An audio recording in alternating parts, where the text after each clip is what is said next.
since we have killed Bahamut, that bitch, we're ready to just, as soon as we want to, get into Heavensward, which is going to be Saturday, but there's really nothing else to do. So once I'm done with the cutscene Bukake tonight, stream's over. I don't know if that's going to be an hour from now, 4 hours from now.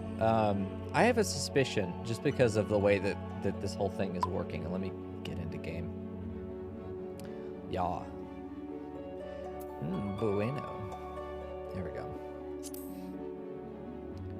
Yeah, a couple things I want to say about why I don't think this is going to take very long.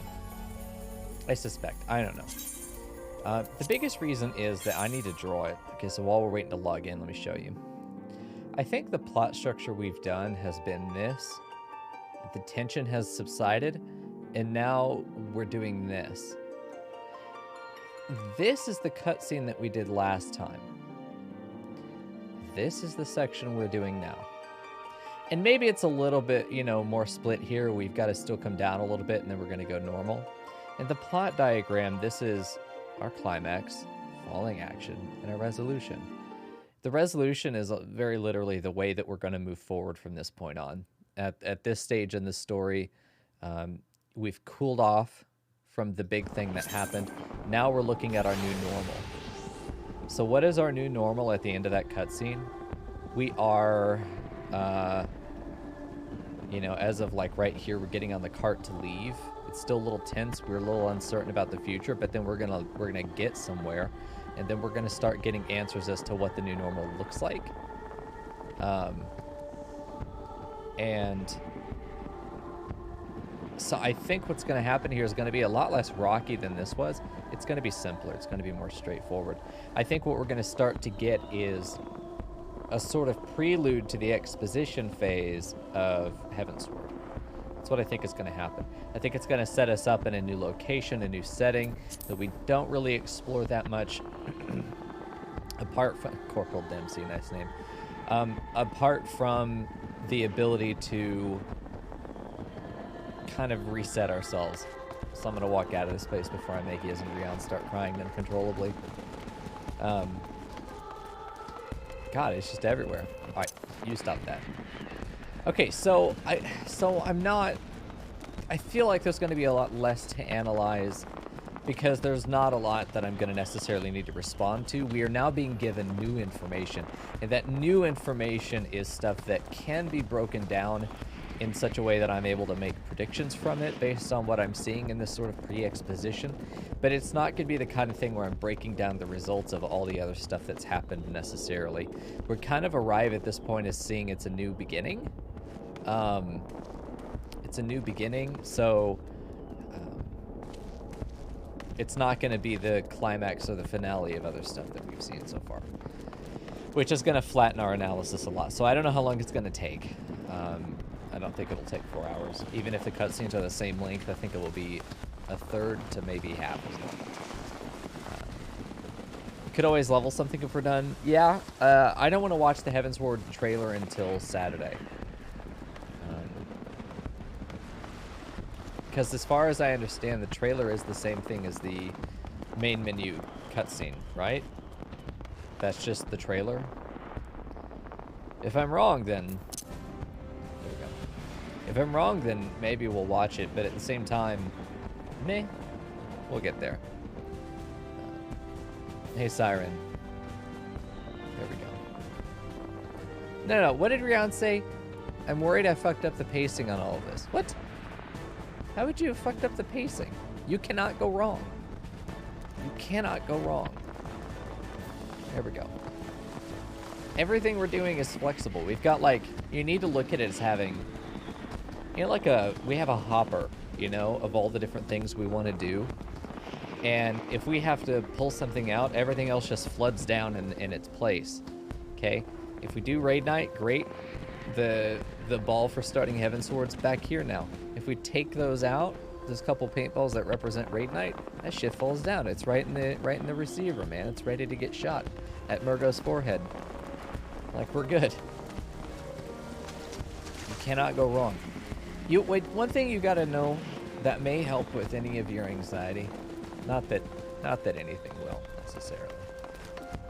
But something you can tell yourself is that I am a master of giving limited options that I have already pre-approved. It is a strategy I have long used to stop people from abusing my good nature during all my time teaching. Is that if I realized when I just said, hey, I'm here if you need me, most of the time I found myself being needed all of the time. And it wasn't that I was needed, it's that I was wanted all of the time, or that there were things that others would rather have me do all of the time. That's not to say that there's anything you guys are doing. Of course not. But the strategy I used is saying, I can do this or I can do that for you. I'm available for one thing I can help you with. I've got 1 hour to give you. I'm giving you parameters in which you're allowed to do whatever you want, but nothing else. You cannot, nothing inside those parameters is going to be stuff I'm not willing to accept. So everything I've done has been to make what we're doing flexible enough that if you said tonight was raid night, I'd be ready. That if you said no raid night for the next 3 weeks, I know what I'm doing. There's absolutely no pressure on anybody. The stream is pre-scheduled. By nature, I don't even have to do anything for it to be that way. We just have a laundry list of things to get to, and if one thing can't be done, we skip it and go do the next thing. So, shout out to HPMP. Everyone's looking for him, especially white mages. Here we go. Yeah, Cat. Okay, that's what we were gonna do then. We are gonna watch the Heavensward trailer, but we're gonna do it on Saturday. And the same way that we watched the ARR one before I even made Bun Boy. So that's what we're gonna do. Now, what the fuck am I doing? I need to go out to Blackbrush Station, I'm pretty sure. I just ran a lap around Ul'dah as a wanted man. So we have to look at the... Because obviously I'm not a wanted man in Ul'dah. I'm able to run around as much as I want. There's no problem. We suspend our disbelief, right? Because the game would not really be functional if we were limited to whatever the MSQ said or suggested we were able to do, right? It wouldn't function. So there's no problem there. And still, though, within the narrative, what's happening right now is that we can't really go to any of the city-states. If we go to Gridania or we go to Lomansa, what's going to happen is that they then have to make a decision as to whether to aid and abet me or turn me in, and there is no third option there. So by showing up in those places, we force their hands diplomatically to make a decision regarding our freedom. And of course, we ain't gonna go, let alone quietly. And so we end up having to kill good people who are just doing their jobs. So really, there is no winning here, except for a third-party advocacy. That third-party advocacy, I think, can only be... I just called it Ishtar. What the fuck are they called? Ishgard. There we go. There we go. Can you point out that there are NPCs scattered around Ul'dah right now that if you talk to them, they give tidbits as to what's currently going on? Whoa. Okay, I'm gonna go back then. I'm gonna go see if I can find some of these boys. I'm curious. I imagine they're in, like, the Chamber of Rule. Some of them there. I'm gonna go talk to them. Yeah, I feel like the only place we can go to now is Ishgard, which is good because, well, that's where the next expansion is surely going to be. I honestly think that... I think the leadership of Gridania would have a hard time making a decision. I think they would struggle with that choice. I think they would immediately take me in. But then I think that there would be a time where they're seriously considering turning me in. And I think we would know that that kind of thing was coming. Oh, Eminem. And then... really is Eminem, wow. And then I think Limsa Lamensa... Morpho would be like, just tell me what the fuck is going on. And then whatever came out of our mouth... she would say, oh, okay, well, what are we going to do about this? You know, I'm 100% sure that we would be completely fine if... Do I clip? I do clip a little bit. No. No. We don't clip. Here we go. If we're going to be a good boy fountain dancer, then we've got to be Ready to go. Okay. Hey kid, you want to be an adventurer? Follow me. A bunch of people in the fountain be like, how is this gonna make us an adventurer? There we go. There we go. 2 dudes near Adventurer Guild. I see one of them. Maybe it's Mimi Gun. We'll see. In any case, I think that's what's going to have to happen. It's pretty clear that they've been setting up the conflict in Ishgard to be the basis of what we're going to be doing in Heavensward. And with them being so, not xenophobic, but isolated, it's going to be difficult for us as a protagonist to get in.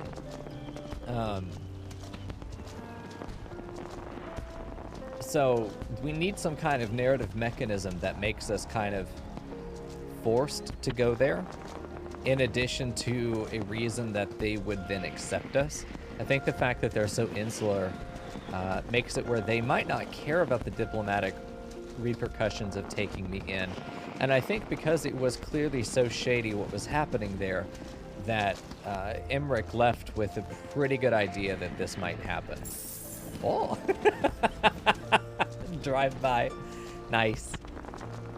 Excellent. He is in the cage, but he still has very long arms. Yeah. They have weird names. Got it. So I think it's a really good setup to be able to get us in there. I'm always a fan of... Okay, got it. Carulus Gossip Monger. Wow, okay. Never seen that word before.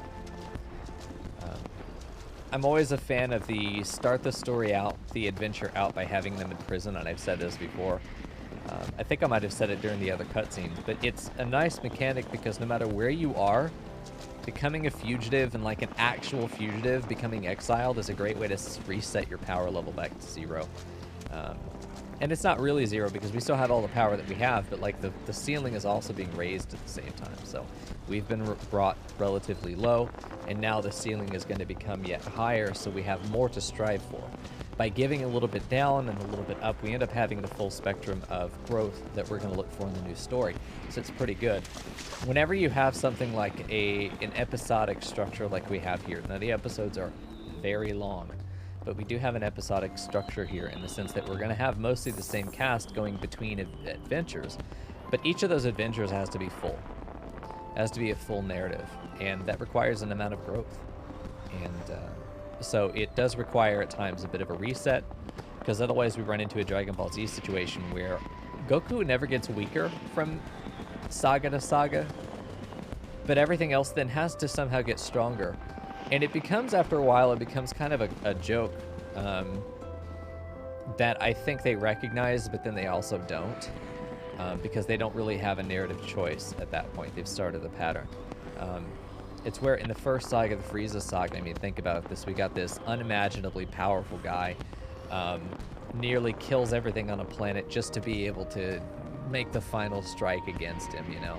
It takes that much dedication. And then not very long after we get, I think the Cell Saga is after that, and it's, these androids are far more powerful than Frieza could have ever been, but they were just like built in some dude's basement.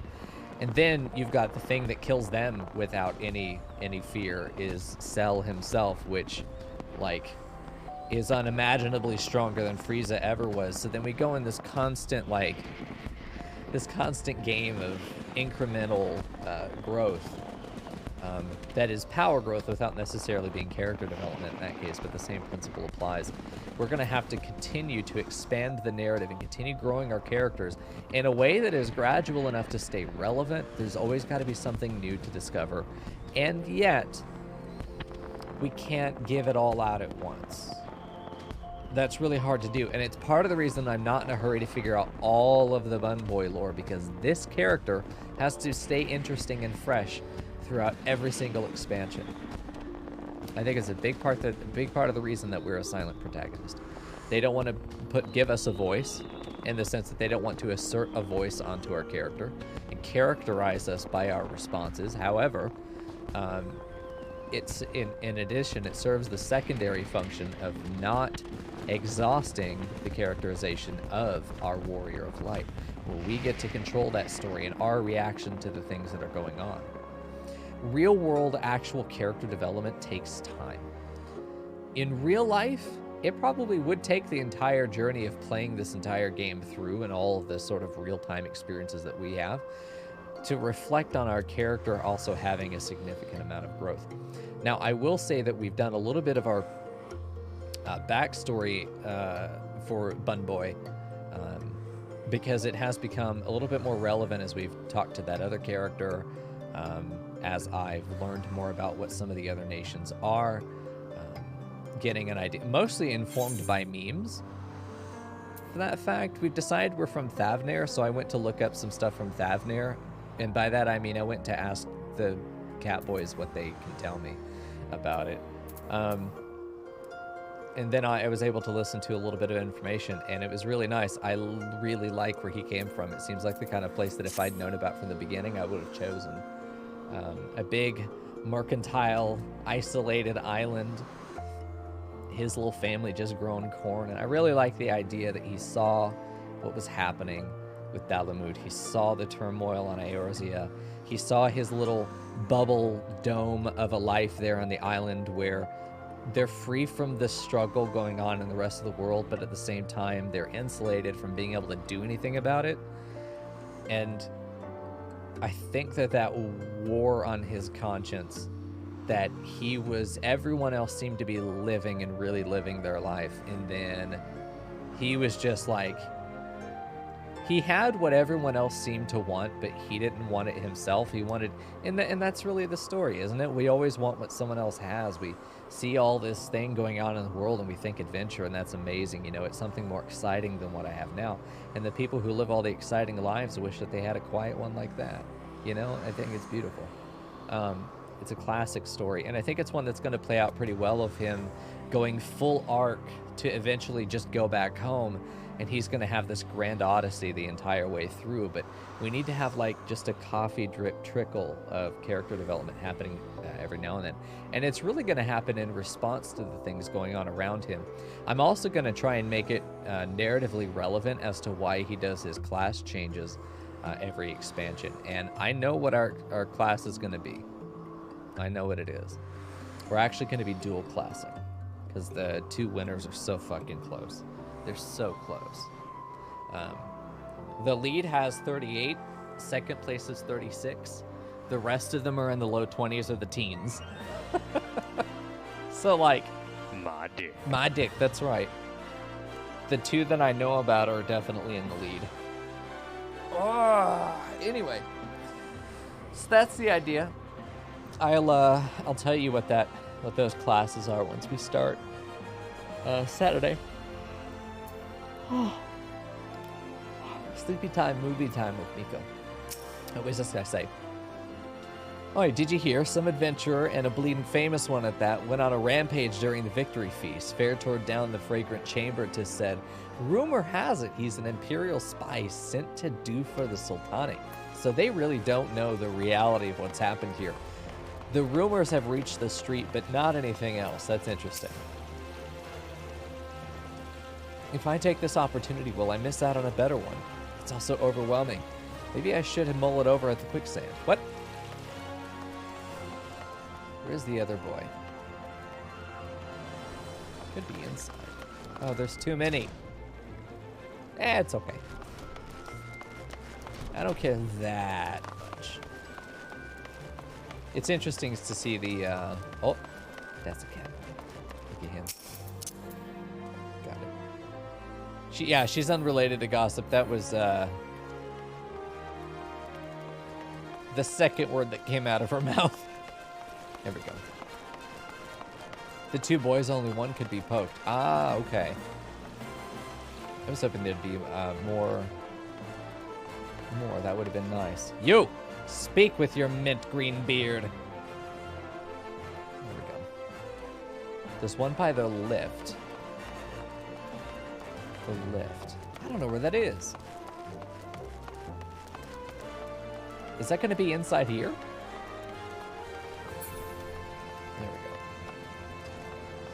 see a lift in here. Oh, there are stairs up, though. I'm guessing.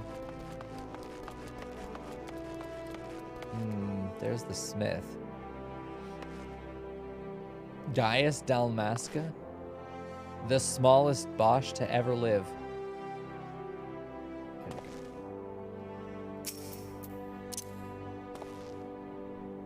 Here, have this. Don't run. There we go. Shout out to Derpy Dinky.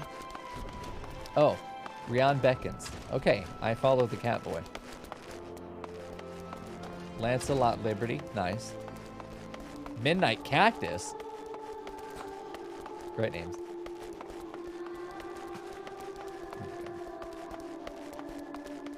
Ah. Oh, Jesus, a Crystal Brave. I don't know if I want to talk to this asshole. There we go.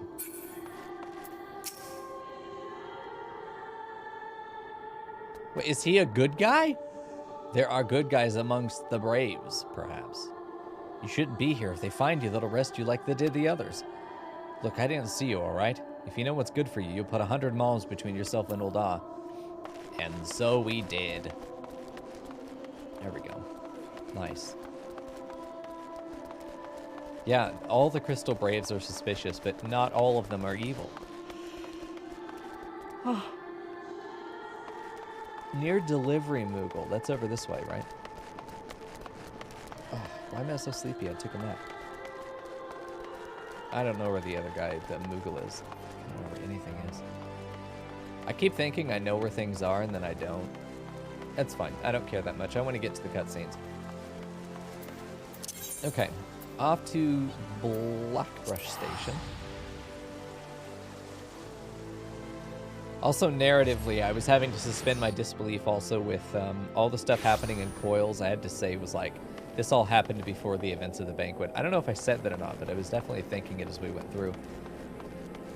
It's the only way that it would, like, still make sense there. Because I'd like to think that, you know, Alphino and Alice have that conversation where she's like, you know, no matter where we go at this point, we still have the same goal, right? And he says, yes, of course. And then he walks away and all the shit at the banquet happens immediately. There we go. Yeah. Not all of them were in on the plan. Yeah, it's good. It's better writing. You never want to have a total conspiracy. You've definitely got to have some people who are like, what the fuck? Because now all the Crystal Braves are made suspicious, and it creates this smoke screen as they're hunting down anyone in blue and being like, what do you know? And they're like, I don't know. You know? Here we go. Yeah, there were multiple groups in the Braves. You know, I am glad, though, two things. I'm glad I picked up on the fact that they had lied. That I'd caught Ilbert in the lie, and that I was able to catch Yu Hase in his lie as well, and that they didn't punish me for finding it. What I mean by that is sometimes when they give foreshadowing that something is wrong, they give foreshadowing that there may be something afoot. You know, sometimes those are clues that when you watch it back a second time, you're like, oh shit, now that makes sense, you know, and that's good foreshadowing. Sometimes they'll put foreshadowing there as a red herring, and when you notice it, it's actually going to try and deceive you, and that it's something else. Sometimes that gets really fucking annoying when that happens. Sometimes I just want to be rewarded for picking up on those subtleties and really paying attention to be able to notice them. And I was really relieved to find that it wasn't another layer of deception, because as I've said before, it's this cat and mouse between the writer trying to lead and then subvert my expectations at times, not always to subvert them, but to lead my expectations. And it's my job as the reader to follow those expectations or follow those leads and try and predict the subversion as it may happen. This is why in what I call predictive analysis, we're always looking for the branching options for where a plot could go from that point. And we're not looking at it as definitely this one's good, this one's bad, this one's right, this one's wrong, but rather saying this is probably what's going to happen because it is most based upon what we are seeing. It has the most narrative merit based on the foreshadowing we've seen, the character development that's led up to this point, the plot structure as we understand it. There are a lot of reasons for this to be the way that it's going to go from here. So it feels really rewarding when the writers don't overextend the deception just to be able to say, haha, we got you, because that's a really shitty way to write, and it's way too common, unfortunately. But it's been really nice that very few times have I been just wrong. Sometimes they take a path I didn't predict, but very few times have I been just wrong. And almost all of those times I've been pleasantly surprised. I've been pleasantly surprised by what happened. The death of Teleji Adeleji, didn't see that coming. Very pleasantly surprised. They did see it coming that Lolo Rito is the mastermind behind it all, and it hasn't necessarily been revealed that he is. But, like, how could it be any more confirmed short of him coming out and twirling his little mustache and going, "It was me all along," you know, which I expect to eventually happen. And then we go, "Oh, what?" That'll be fun. Yeah. Pippin is a good boy. Oh, I believe. Alright, same thing if you go to Mordono. Well, shit, I want to see. I want to at least see what they've got over there. I'm curious. We haven't been over here. I want to see if Tataru is there. Tataru and Philomene. The two survivors, as it were, because they were not invited to the party.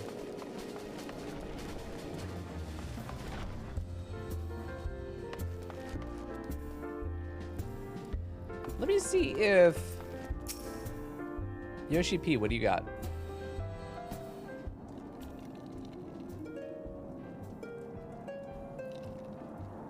I don't know what I've clicked on. I don't know what I've clicked. I didn't expect a cutscene. Ever since I've set foot in these lands, I've been haunted by a song. It foretold the coming of the 7th Umbral Era and those who would deliver us from doom. Oh. Is this answers? The words of the prophetess Messiah 1,000 Eyes has written her divine chronicles. The crimson flames of Dalamud heralded the end of an era, and the valiant blades that were the warriors of light brought us hope in our darkest hour. We know not whom the verses spoke of, not I, nor the Archons, nor any other soul in the realm. The warriors of light were lost to us. If not them, who could it be? Then came the rumors of one not unlike them, a man who walked in the light of the crystal. The moment I saw you, I felt it must be true. Having learned of your deeds in their entirety, I now know it to be true. You are as they were, a warrior of light and an inspiration to us all. Talk to Alice, take her quest? Okay. What was Persona 5's take on the obvious traitor trope? I can't remember. Did they just commit to it? Like, you know they're the traitor the whole time and they just did it? I can't remember. Are you, if you're talking about the... God, it's been so long since I thought about that game. Fern played it 100% for me. It was a great game. I can't remember any obvious traitors. I mean, because there was, what's his face? Pancake Boy. That's the only way I know him is Pancake. Ah, gotcha, Funkle. Yeah. That's the subversion of expectations, too. It's really good. And we're going to let you think you're tricking us, but we know the whole time. And then we're just going to play you for it. Hey, Alice! Sing me another song. Oh? In a place such as Revenant's Toll, information must flow along with wine. Why not linger downstream of Alice for a spell? Am I reading this? What'll it be, Mico? You know, if you have a second, a certain patron of mine's been itching to have a word with you. Our friend the Bard here. It says he needs inspiration that only an adventurer's tale could provide. Plain lacking in imagination, if you ask me, but he's not a bad sort. Wondering or not, he never tries to pay in song what he owes in copper. I'm not doing that right now. Whoa. Hello. I can't even go in. You. Easy now, friend. I'll not raise the alarm. I'm not fool enough to believe the rumors. As said, I can't well let you pass. Orders are orders. But where is Tataru? I need to know. Is his name Bert? Seems like it. I remember him. Here we go. Not too bad, are they? Twins, I mean. Well, you're not dead and you're not weeping, are you? I'd call that a win. Truth be told, it's the odd ones you remember most fondly.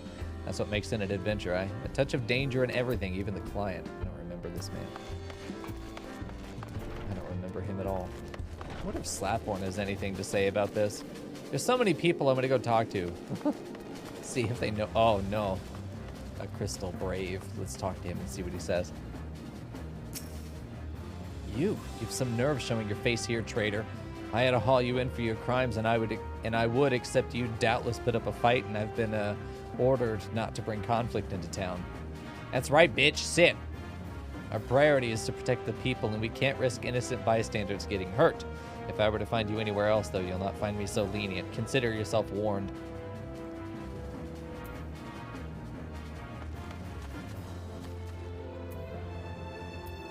Bitch. Consider yourself warned. Bitch. Lean into it a little bit. Be just a little bit evil. Give him that mystique. There we go. I wonder what those other blue exclamation marks were. I don't know, dude. We'll never find out. If there are any of them that need to be read, we can save those for stream, but otherwise I may just go on a grand adventure this Friday and just clear them all out. There we go. Are we doing story or side quest? We're doing the last of the ARR post-patch cutscenes today. I've just been going and looking at some other stuff while we were here. Back to Blackbrush Station again, and we're gonna actually continue at this point. So anyway, I've given all my sort of free analysis of where we are, breakdown of what I am thinking at the moment so that we're all on the same page as I go into this. Welcome back with the Chipkin. Wow, very good. All right, Pippin. Yeah, the Crystal Brave NPCs. And a couple of the brass blades that we found too. Very interesting. All right, Pippin. All right. Time for the lazy river.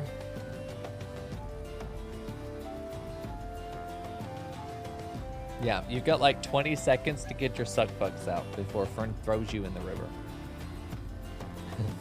Folks nuts. All right. Doop, doop, doop, doop, doop.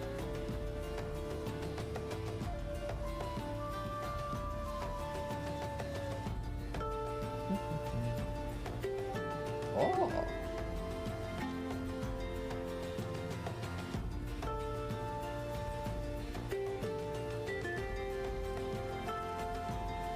Very nice. Dylan got Splatoon. Yeah, I'm excited for Savage. We're going to be doing T9 Savage at some point. That's going to be fun, I think, next weekend. Oh, there we go. Ah. There we go. All right, we'll see what happens. All right, Pippin, what do you got for me? It's time. The most unassuming folk can prove to be our greatest allies. That fellow was but a passing merchant, but yet he lent us aid without a moment's hesitation, or any hint of safety for his own concern. Any hint of concern for his own safety. I was really hoping I wouldn't have to read tonight. Though I can well imagine how a man could feel inspired to risk all in your presence. Father spoke often of you, and long have I looked forward to our first meeting. Oh, needless to say, this is not how I envisioned it. His low smile. There we go. Master Alfino, you must not give in to despair. That would only play into our enemy's hands. So long as you and Mico are free, we may still set things right. Forgive me, Marshal Tarapin. What? Oh, that's it. He calls himself Pippin. Interesting. But I... Alfredo, my boy. Sorry to keep you waiting. Who's this? I knew it was Sid. Sid? What are you doing here? Pulling you out of the fire as usual. Your merchant friend told me everything. Truly? Then he has no merchant but an angel in peddler's clothing. But tell us, how do you intend to bear our friends to safety? I hid the Enterprise but a short distance away. All we need is a destination. Ishgard. We must find a place beyond the reach of both the Monitorists and the Crystal Braves.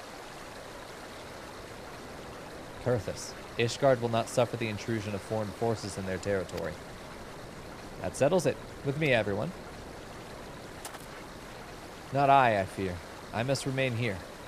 I dare not abandon Ul'dah to the Monitorists and their cronies. I wonder if he becomes the duly elected leader. Hires Roban as his, well, not his left-hand man. You know. Definitely is right. You may be certain that they will seek to defame you, both here and in the other city-states, but know that I shall do my utmost to thwart their every effort. But frankly, I do not expect it to be much of a challenge. The small folk will not turn so easily on the Warrior of Light and his allies, no matter what the Monitorists claim. Marshal Tarpon, I know not what to say. Now that, Father, would labor to believe. But enough talk. You must go, Master Alphino. Your airship awaits.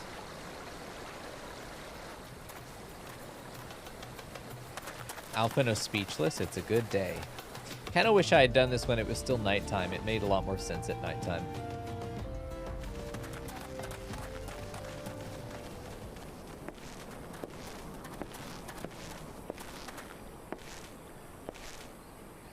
But there's no rest for the righteous. Please just give me cutscenes I can listen to. That's what I need tonight. I've been reading all fucking day, dude. He's so cute with no shirt. Why doesn't he have a shirt on? There we go. He's so patat. Off to Kurthus. But on our way to Ishgard. I bet we're not going to actually get to Ishgard until the Heavensward proper. But it seems like we're going to be doing all the prep work to get there. Which makes sense. Yeah, I don't want to... There's a fine line between the end of ARR and the beginning of Heavensward, and you've got to cut it right at the right time.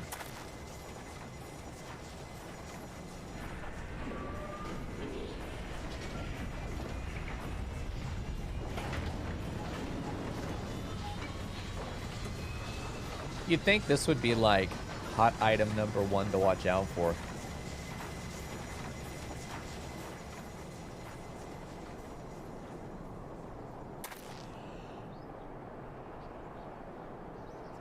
Wow. Okay.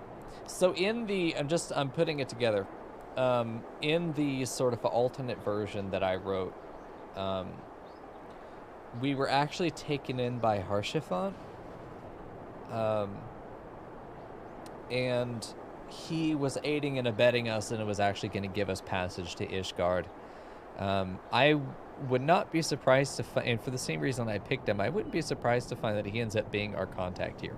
He has been for so long. He's been the one guy we go to here. Out of anybody here, I think he's the most likely to want to help us, and we also might be able to make contact with Emmerich here as well. Because Emmerich can come here, and if we aren't known to be here, then there's so many opportunities for us to meet and have a conversation, which would be very good. And then Emmerich can go, in his wonderful voice, to be like, I'll take you back to Ishgard, which would be great. Okay. Oh, yeah, it's right there. We should make for Camp Dragonhead and speak with Lord Harshiphant. Mayhap, he will know what to do. God, really, just please stop making me read. Please.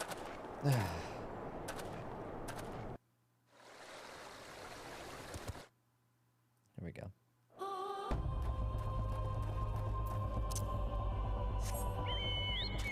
Oh, just Chocobo. Nice. I like that they stopped us out here and we actually have to run into the city, too.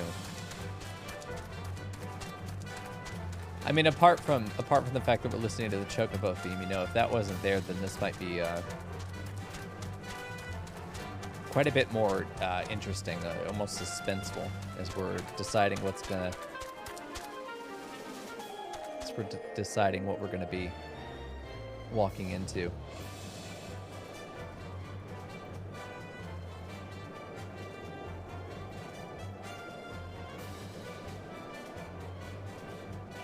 Incredible. Okay. I'm back, bitch! There we go. Master Alfino told me your tale, Mico. It warms my heart that you should turn to me before all others, and I shall endeavor to deserve your trust. See? Alas, the situation here has grown more complicated in your absence. It would be best if I explained in full. Yes.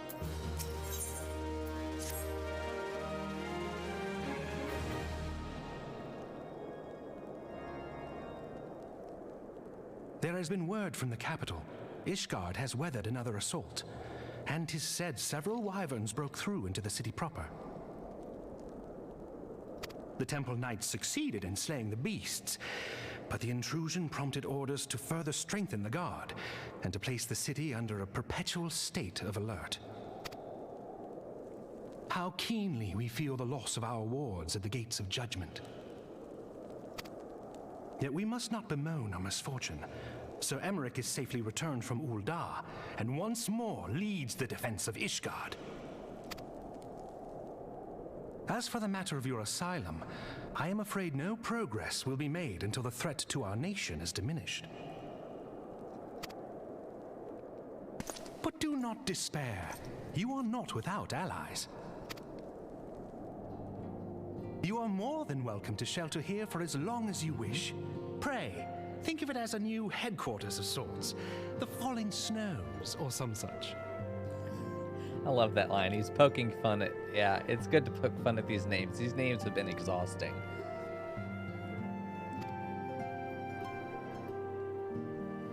All frivolity aside, any who come here in search of you will receive no aid from House Forton.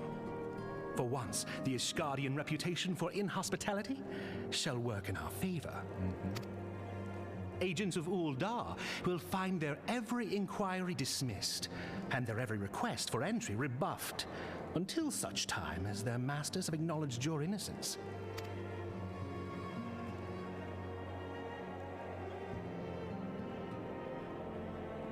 You once fought to preserve the honor of my dear friend. 'Tis a blessing that I may now repay that debt in kind. But let us dwell no more on this. Pray, join the rest of your companions.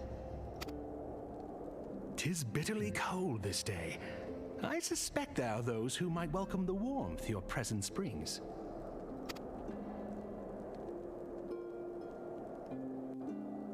Join our other friends, so it would make sense that maybe this is where Tataru has been hiding. Alright, there's Panda, playing war games again, I see. Alfino is so sad. Good, he needs to be. This is Alfino brought low, but not killed. We knew he was going to have to. Is he floating? He's so angry, he's defying gravity. Wow. Who managed to escape? And what of those who did not? Probably being held. Probably not executed, though. There is too many political repercussions for just getting rid of the scions that way, that quickly. And I don't mean like literally political implications within the narrative. I mean like the narrative itself would want to draw out that process in order to evoke more emotion to the audience, right? So we know that they can't be dead because they wouldn't do it off screen. So there's a little bit of meta there that allows, that informs our analysis. Okay. Upon proceeding to the intercessory, several cutscenes will play into sequence. It is recommended that you set aside sufficient time to view these scenes in their entirety. Good. Okay, let's go. I'm so ready. Mico does not have to read.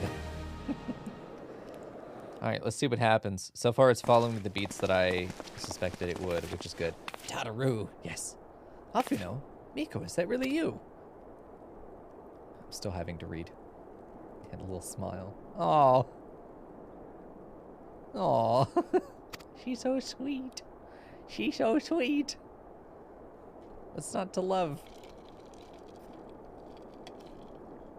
I tried contacting Menphelia and the others, but no one would respond.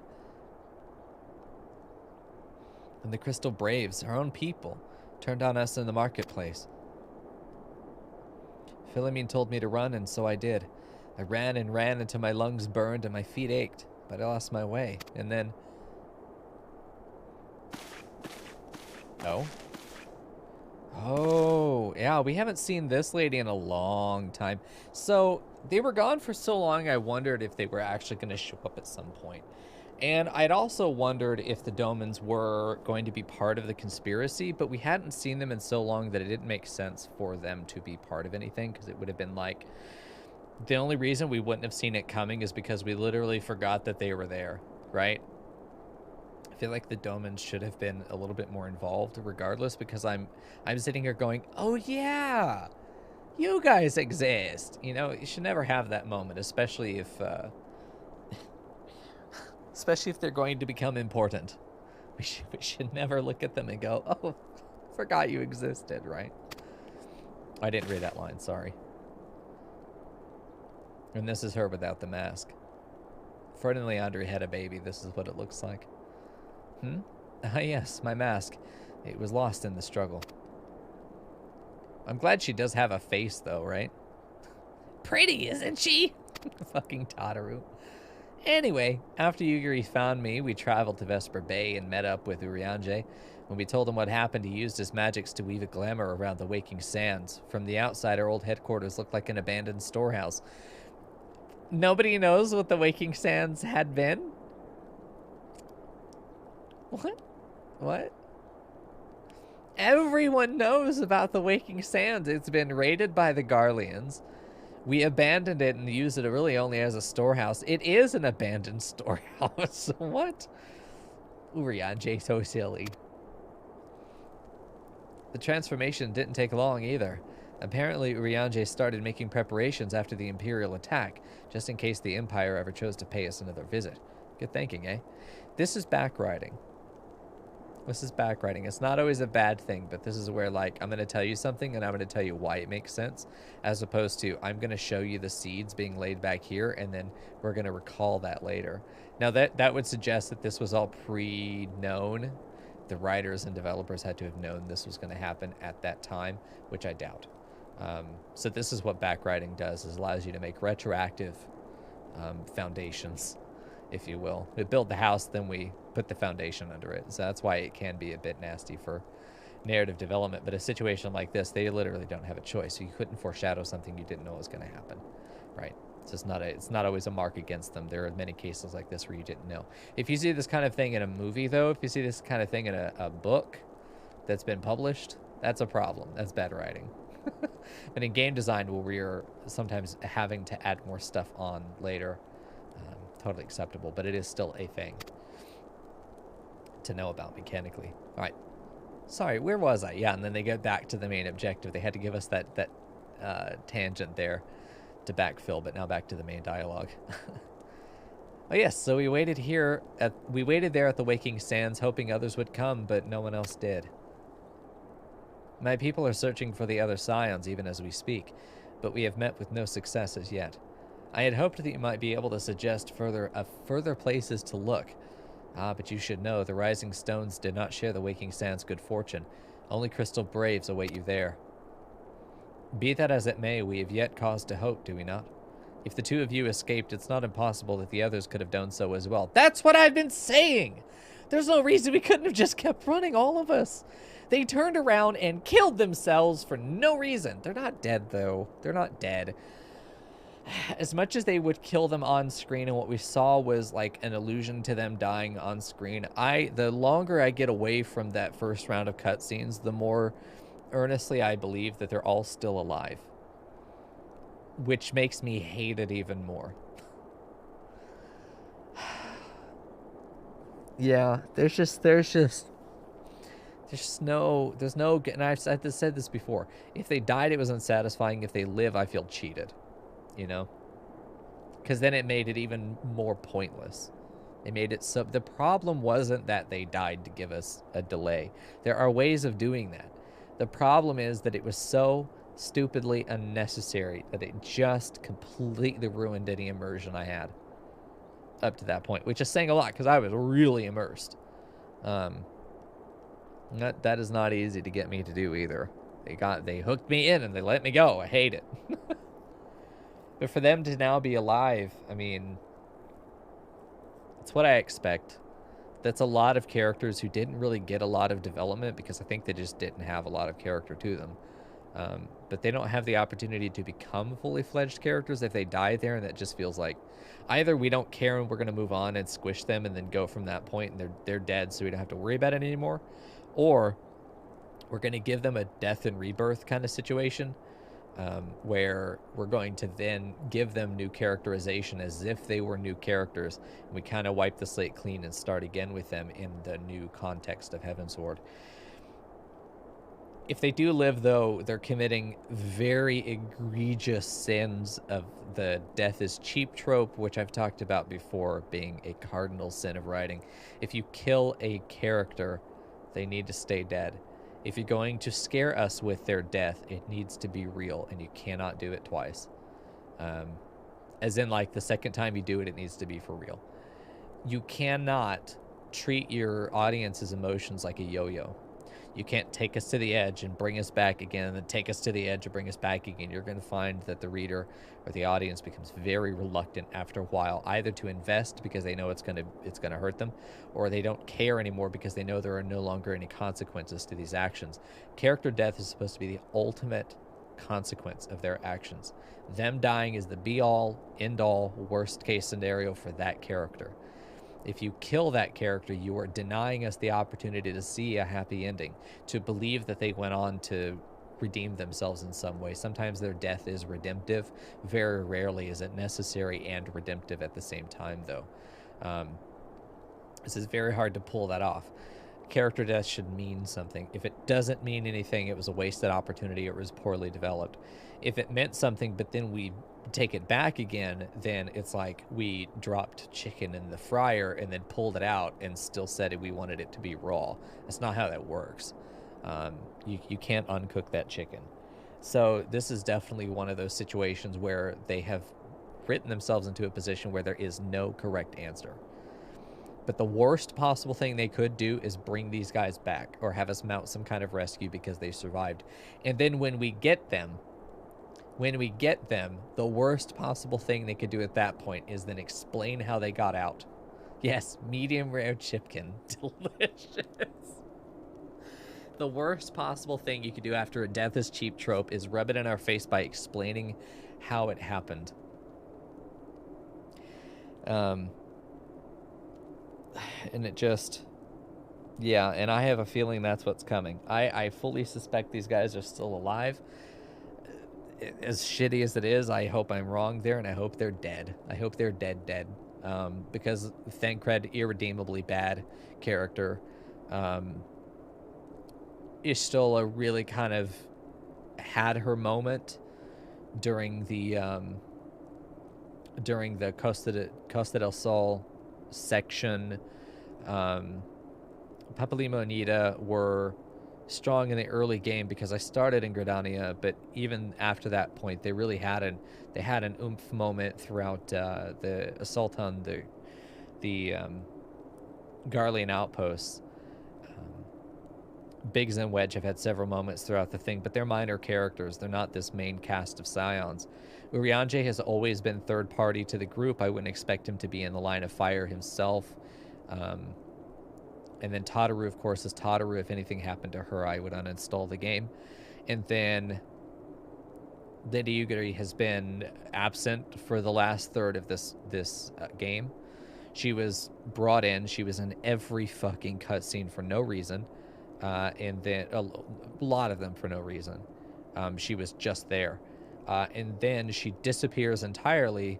And then now she is going to be here as one of the leading supporting characters. One of the more prominent supporting characters at this point and essential to the narrative. So it just feels like her peaks and valleys have been very strange as to what her character is. And I feel almost like she's been a token narrative resource, in the sense that whenever they just need somebody else, they could use her. If they needed a bad guy, they could use her. If they needed a good guy, she could become that. She was so ambivalent as to what she was. There were no commitments made. So she could become anything at any point.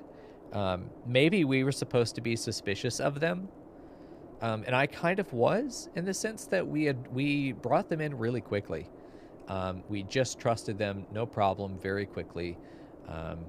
We were the only ones who accepted them, but perhaps it was going to be one of those things where everyone else was right to turn them away because they ended up actually being evil. Who knows? What kind of story does that tell? What does that say about actual refugees? Is that the kind of theme that we want to promote? Probably not.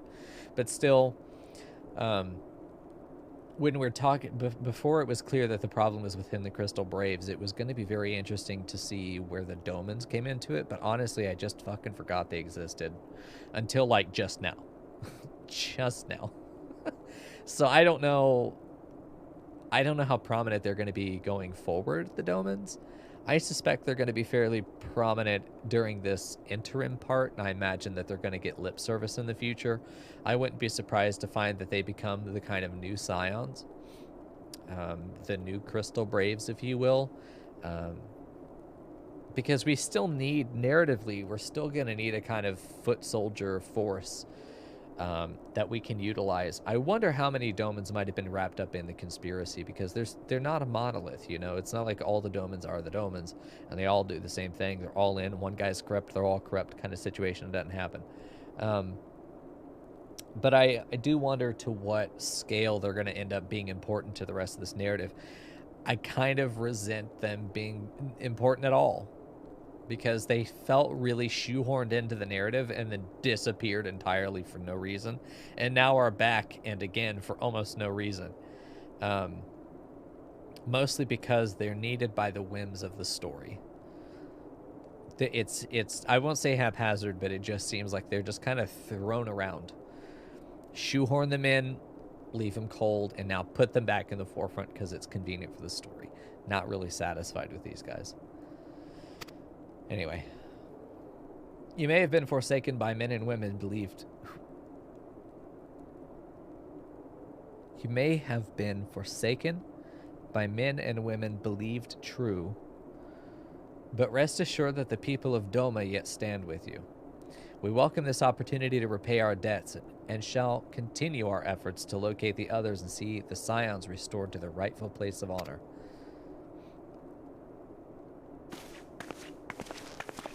Oh, she's sassy. You see those hips? Sassy. 'Tis all my doing. I believed myself the only one who truly understood Eorzea's woes. Yep. And look what that arrogance has wrought. Absolutely, but stop the pity party. There is absolutely no sympathy for you. None. At all. I gave commands, influenced governments with my certainty. Yep. I treated the Crystal Braves and even the Scions themselves as pawns in my great scheme to save the realm. Amen. But in my headlong rush into imagined glory, I paid no heed to the ground upon which I trod. Yep. The salvation of Eorzea. What was it that I hoped to achieve? Titles, prestige. It was all about you. It was never about anybody else. It was about you. Did I believe that I could rid the realm of every danger and difficulty? No. That I could defeat the Empire and the Ascians? And find homes for every refugee? No, you just wanted credit for those things. Oh, yes. I was so very clever. Become a guardian of Eorzea, I implored, and sat back to watch my perfect army cleanse the land of chaos. Perfect army that we conscripted in 5 minutes out of literally anybody who said yes when we said, hey, want to join our new club? Well, come on. We took the rejects from every other mercenary group. Like, some of the people were like, this guy's literally a traitor to the people he served with. Let's take him in. Why not? That's not a risk. Like, we didn't handpick the best of the best. We begged on the street for anybody who might be willing to join us. at what point did he think he was going to have this elite band of soldiers? He called them that, but clearly he had no fucking clue what he's doing. It was all but a means to feed my own vanity. I'm so glad he is now on the same page with the rest of us. Little butthole. Only when all is lost do I finally realize the truth. They didn't have, I don't think they had to make him quite as unlikable as they did, but he definitely had to have the arrogance he's talking about. You can't bring the character low like this to have this. This is where he can start his redemption arc.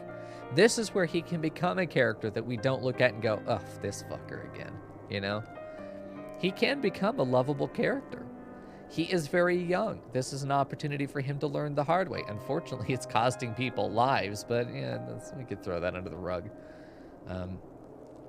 But yeah, he has to have everything taken from him before he's going to snap out of his self-righteous bullshit and then realize what he's doing is wrong. Oh, Alfino. I'm sorry, the voice actor doesn't know how to voice that character. Oh, Alfino! Corrected it for you.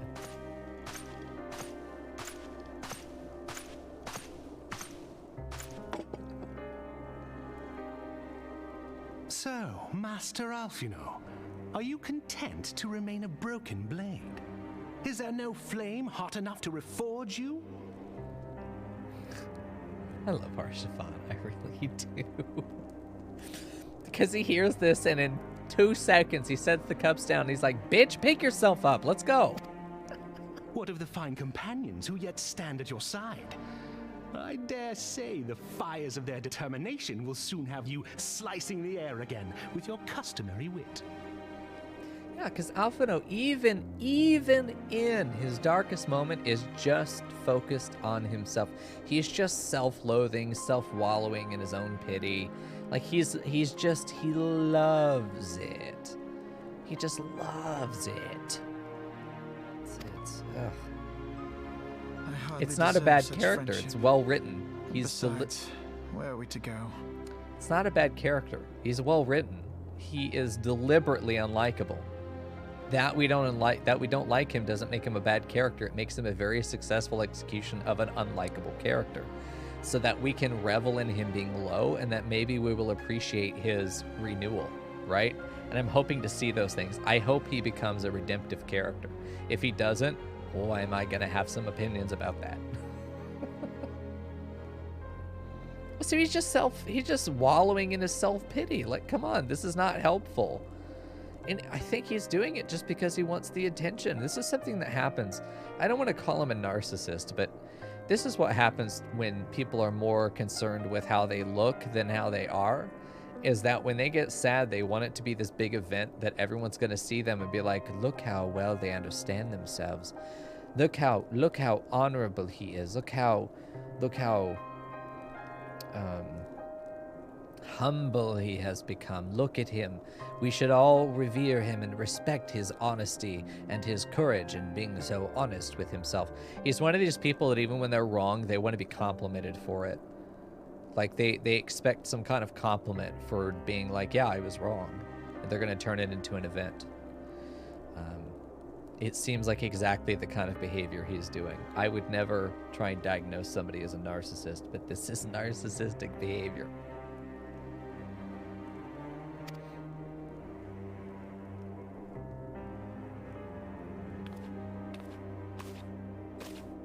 He's so cute. Alfino, if I may?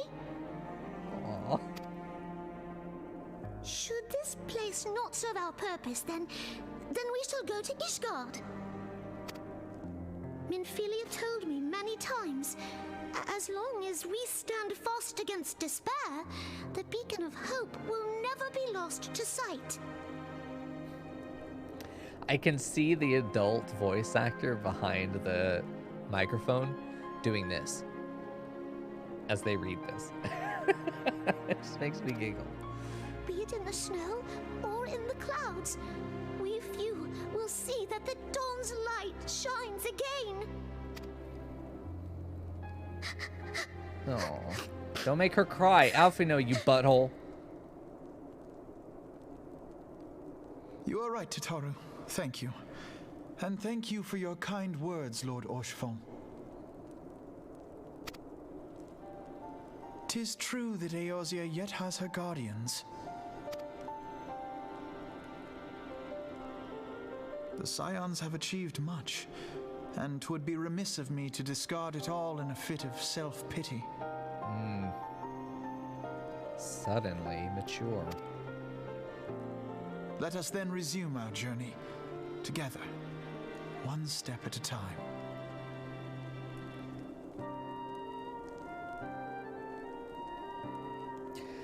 Just the layers of characterization happening here. He went from super low. They said a couple things to him being like, hey, we don't really care.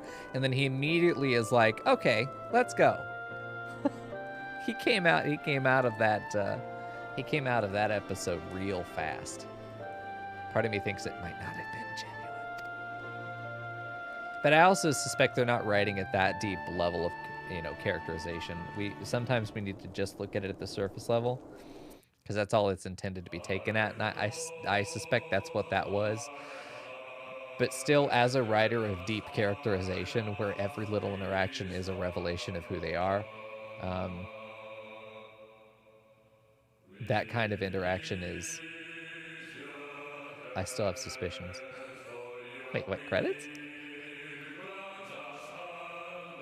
Oh, I'm getting flashbacks to T13 here.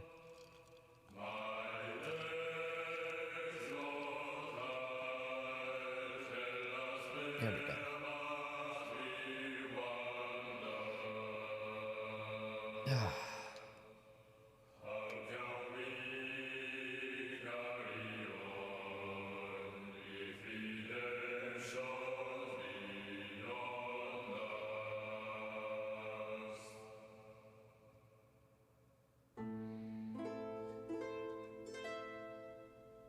I'm sorry, that guy's name is just Ken? Why am I meowing? Oh. Ah, that's it. Nice.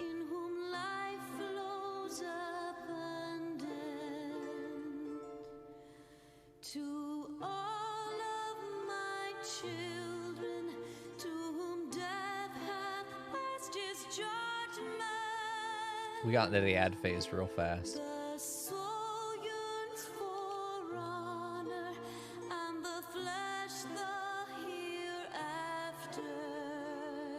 Rip to Leggy out of Leggy. Lola Rita, that butthole.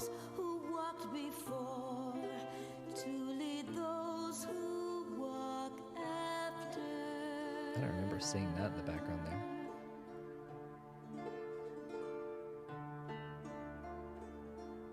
Shining is the land's light of justice.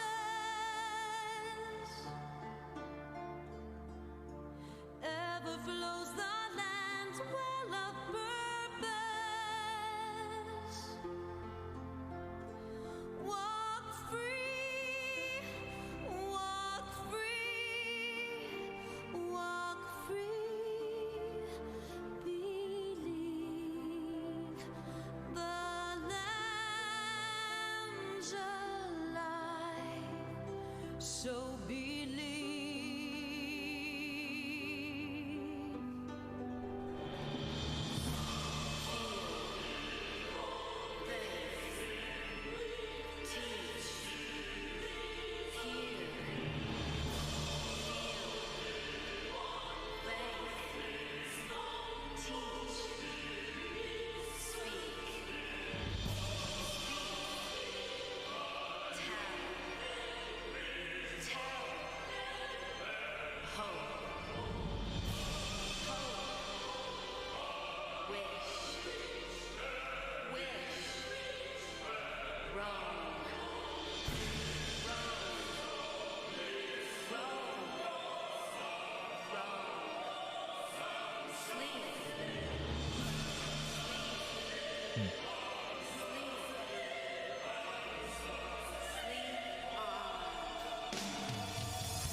Gruda.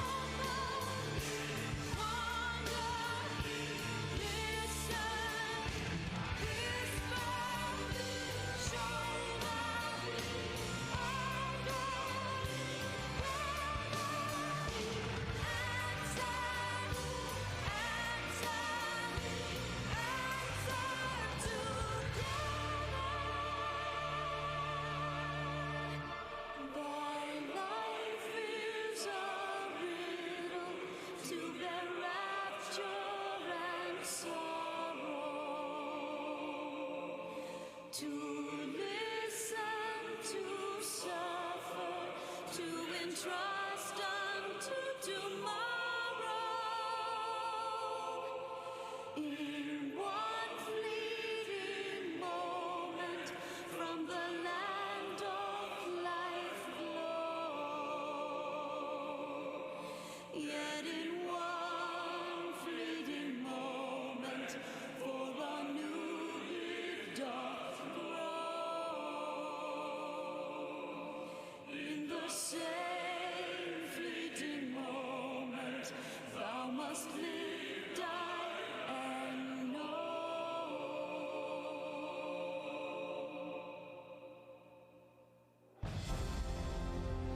All these images that are coming out of their dying moments.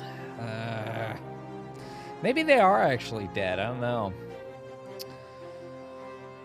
Maybe you get to introduce a whole new cast if they die. Otherwise, you have to fit them into the narrative. I don't know. I think if I had to pick, I'd rather they be dead. God, what a shitty thing to say, but still. Narratively, I think it's much more sound if they end up staying dead. I think we come out of the lazy river now. We can let everyone have their everyone can have their shit posting back.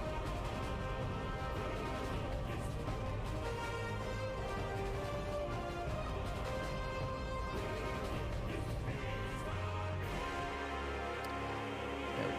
Let me check the Discord. There we go.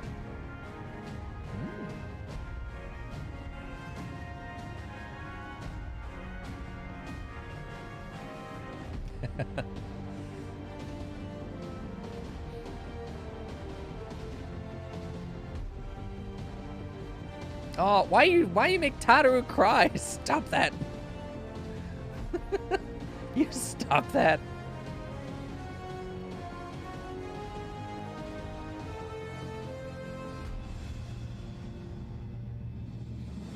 Welcome back, everybody.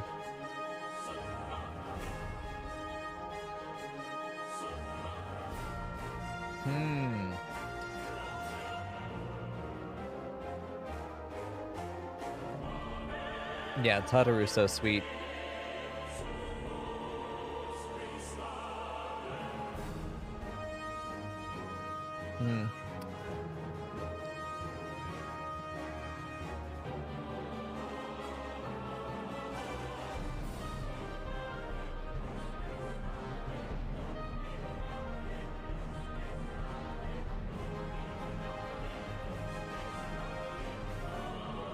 I'm curious how important the granddaddy dragon pet that we have is going to become. I think he's going to be very important, and I'm not happy about it.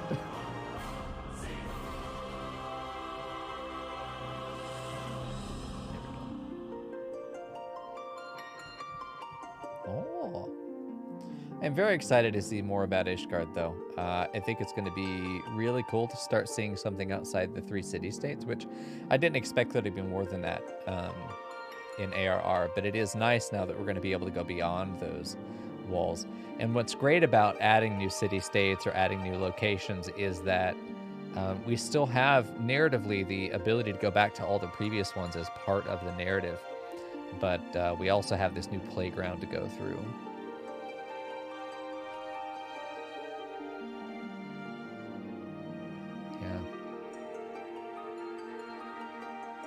Yeah, I'm sure I can skip credits if I want, but I mean, we've been streaming this for how many months now? I think I owe it to the playlist and anybody who's watched this whole way through now or in the future, you know. I always like to watch the credits at the end.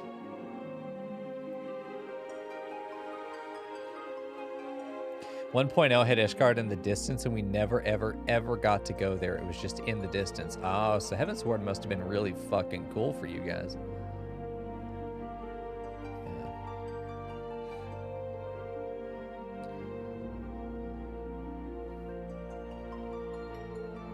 Lots of games, especially now if they're long-running series, lots of games are integrating ways of revisiting their old titles.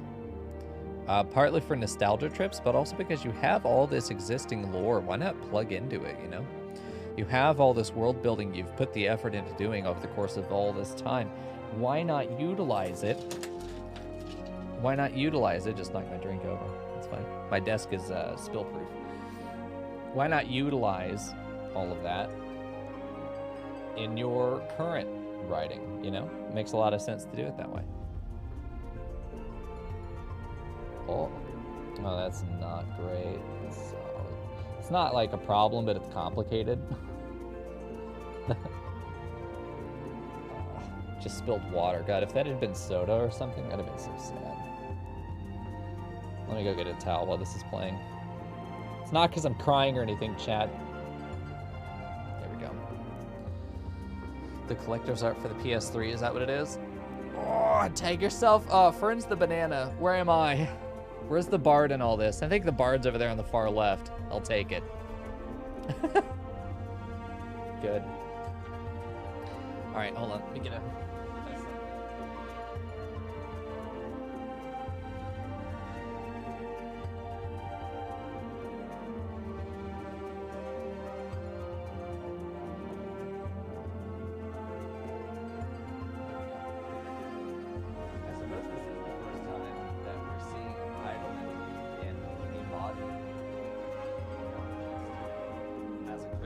I wonder if this is what's inside that crystal.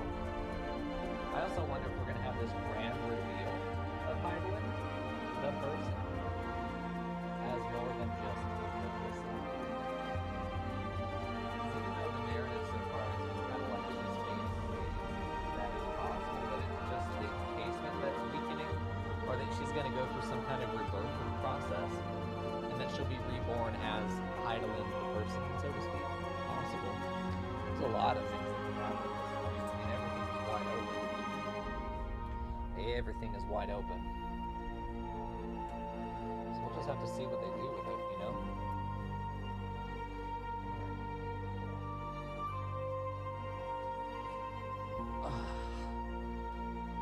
Opening movie and start of Heavensward are the same stream. Yes, I have said that many times now for anybody still wondering.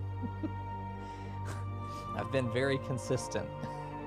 We will watch the opening cutscene at the main menu, and then we will begin the expansion. That's the order of operations we'll take. Yes. Yeah, we're not going to title card after this. We are going to finish out the credits. And then on Saturday, 7 p.m. Yeehaw time, we will begin Heavensward. Should be good.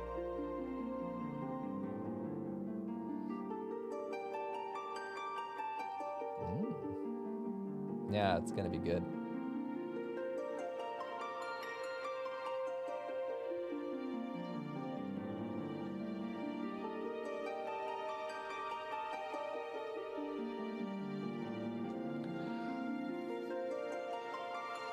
So I suppose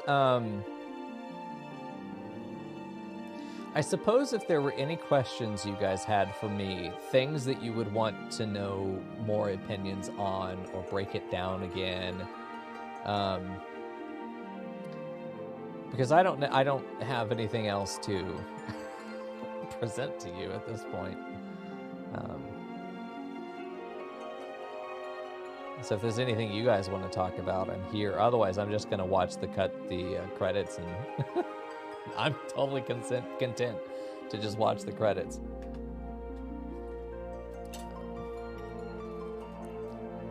So it's up to you guys if you want to have an old little chat. Yeah, we're just vibing to the crystal theme. I'm totally fine with that.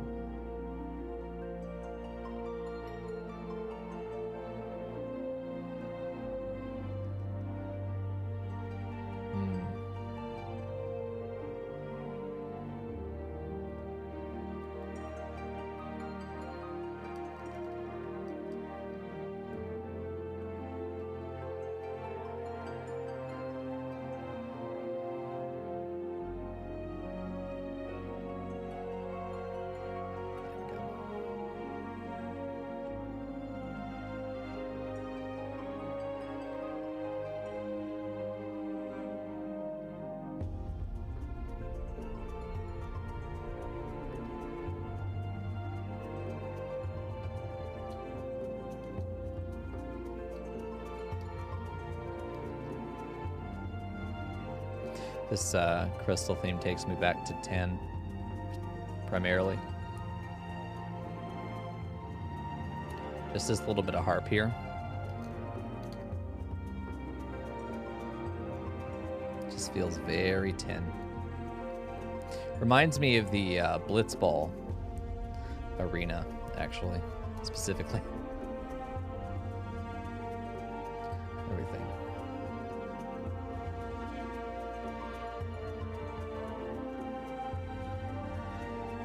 Oops.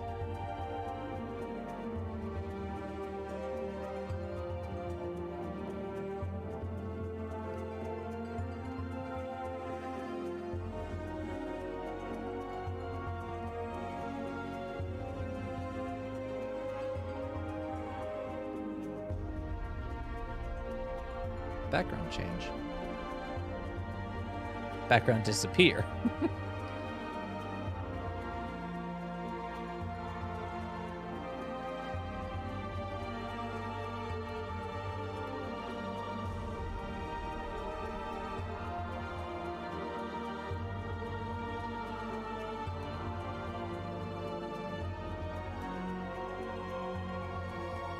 Yeah. 14's been a really good experience so far. I've certainly had a lot of fun with it. I will say that the best part has been the rating so far, as gameplay goes, of course. I think that's pretty much without question, right? I'm sure everybody who plays this game and gets that far is like, wow, these raids are really dynamic, really interesting.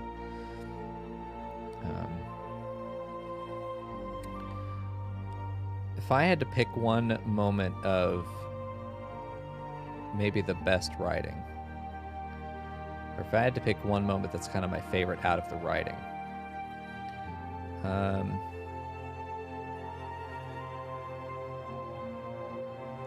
barring the obvious correct answer of Hildebrand, which was a lot of fun. Hildebrand was a lot of fun, and is the objective correct answer, of course, to that question. In fact, Hildebrand might be the objectively correct answer to any question, such as what's your favorite crafting recipe? It's Hildebrand. How do I become a bard? Oh, Hildebrand. There we go. Anyway, but apart from the obvious correct answer, I think I'd have a difficult time picking. So I'm not even going to answer my own question. I unironically liked Gaius' speech, as memed as it is. Interesting. Do you want to take the final 2.x photo outside the bread box? Ah.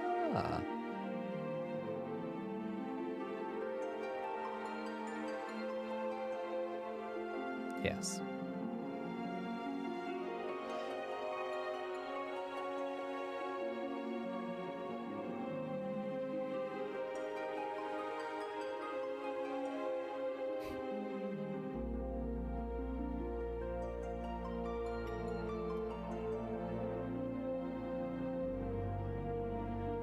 Final Fantasy villains are kind of famous for having a point.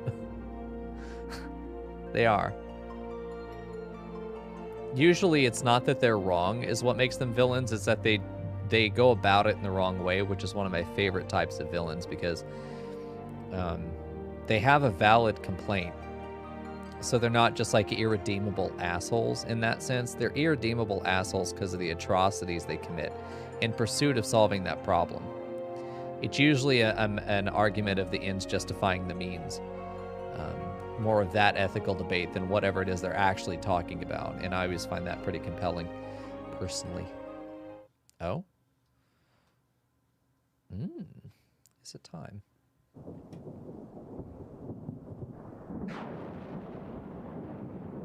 Back in the halls of Ul'dah. Ah, this, good. Glad we got a continuation. Yep. All has been arranged as you desired, my lord. Yep, as we suspected.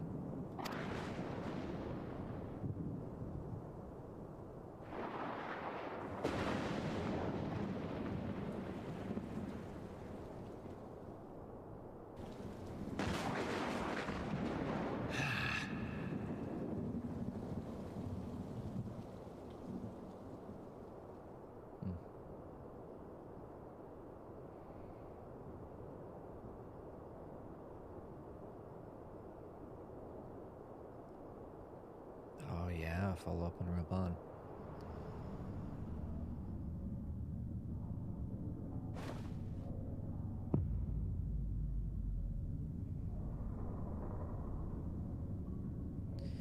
Yeah.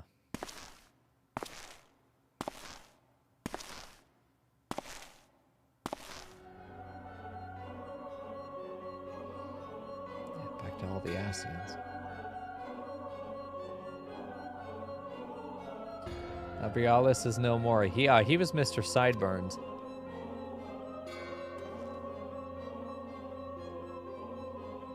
The ardor was not his to invoke. His demise was his own making. Nevertheless, it concerns me. They have extinguished that which should be rightly be eternal. Mayhap he was not wholly mistaken. Greater haste may be warranted. We are of one mind. The northern lands, then. Ishgard, yeah. The earth is fertile, and the seeds well sown. By my will they shall reap salvation, unlike any the world has known. Interesting. Back to Lahabred. By his will. By his will.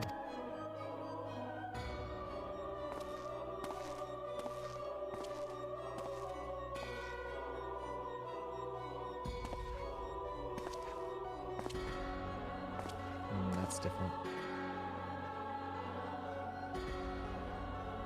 Ryanje, yeah, I thought I recognized him by his hands. I have entered thy summons, emissary. Speak and make thine intent known.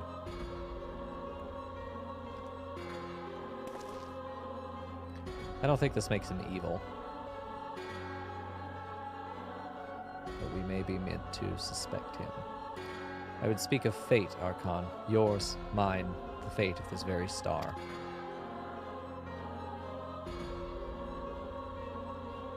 Don't smile. Okay. He is as an emissary. There is no reason to suspect that Urianger is evil just because he meets with the Asians.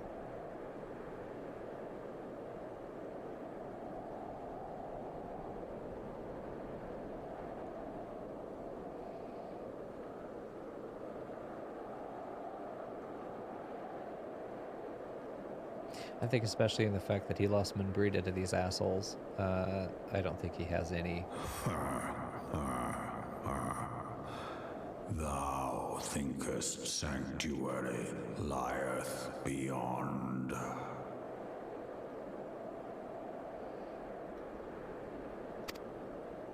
Delusion, despair, death. Thou shalt find naught else here. He's too cute to sound like that.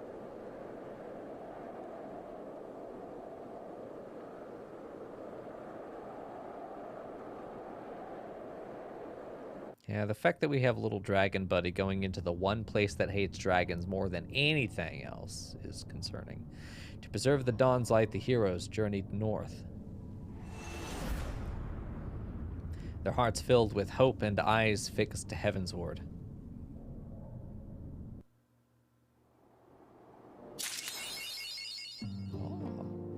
A new chapter of New Game Plus has been added. So, do I talk to Lil Alfino? Or do I not? I'm afraid to touch anything at this point. Yeah. Interesting. So we know Raban is alive. That's good to have that as a confirmation. He is alive and being detained. And again, because they didn't kill him on camera, he must still be alive. We weren't shown an update to any of the other scions, but I suppose they want to wait for Heavensward for us to decide whether we've killed them or not.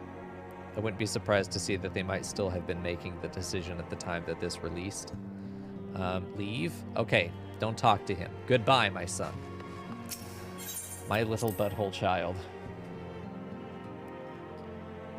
Okay. This is now the tiny window between ARR and Heavensward. You might be able to start your next batch of job quests from here, too. Oh. I've been carried right outside the door. Very good. Well, I'll just be in the bush, I guess. Well, we done did it. We made it through ARR. And I had a damn good time doing it, too. I do want to kind of see if we could unlock stuff, but I also don't want to go do that now. Feels like we're lining up to get scolded by the headmaster Catboy. That's what it feels like. Yeah, this is good. My version of that set of cutscenes led exactly here, so I'm glad to see that I wasn't far off the mark at all there. The writing only gets better from here. That's what I've been told, and I believe it. I believe it. Here we go. Yes, go. Join your friends. Go play. The best minion. They looked at him immediately. They're like, hello, friend. Oh, no, friend. Oh, look at him. Look at my rock. Oh, that's a good rock. Look at my rock. I love them. I love them. That's so good. Imagine if they traded rocks. If two Spriggans go up to each other and they trade rocks like that. That'd be adorable. Sprig friends, yes. This is like a daddy daycare right now. There we go. Oh yeah. Nice. We've got the boy. I'm gonna add you. Request meld? No. I'm not ready to marry you. Friend request.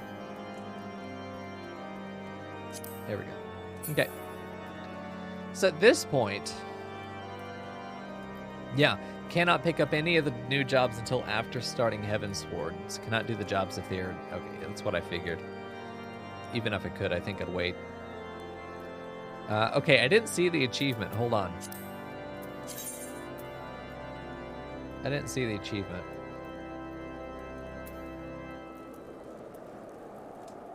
My left arm, wow. There we go. Bearer of the torch, the final witness. Interesting. Nice. Filter completed achievements? Oh, I'd love to. Good deal.